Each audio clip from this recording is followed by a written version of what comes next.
Cette infrastructure, cette route nationale, remonte aux années 80 et avait été créée sans un réel dispositif d'assainissement efficace.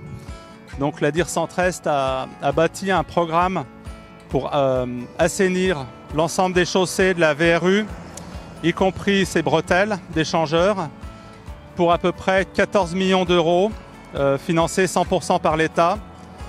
Donc là, ce qu'on a sous les yeux, en fait, consiste à... C'est la première phase, en fait, de ces travaux.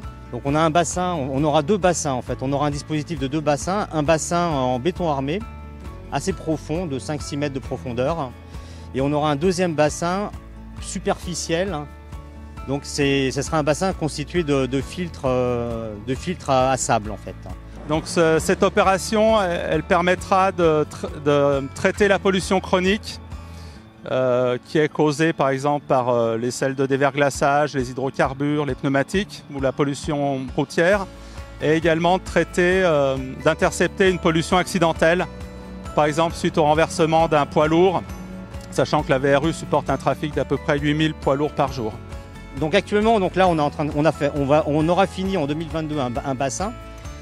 Mais par contre, il faut recueillir en fait l'ensemble des eaux qui tombent, en fait, des eaux pluviales qui tombent sur la chaussée.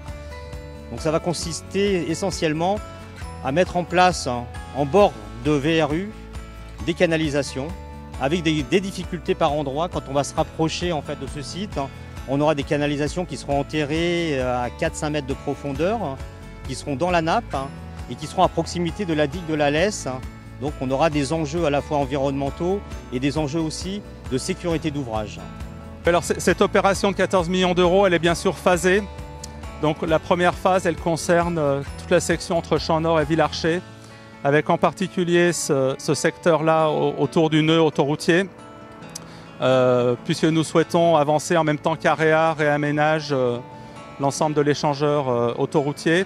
Et donc là, il s'agit effectivement de construire deux bassins de rétention pour une mise en service à l'échéance de fin 2022 pour un budget d'à peu près 4,5 millions.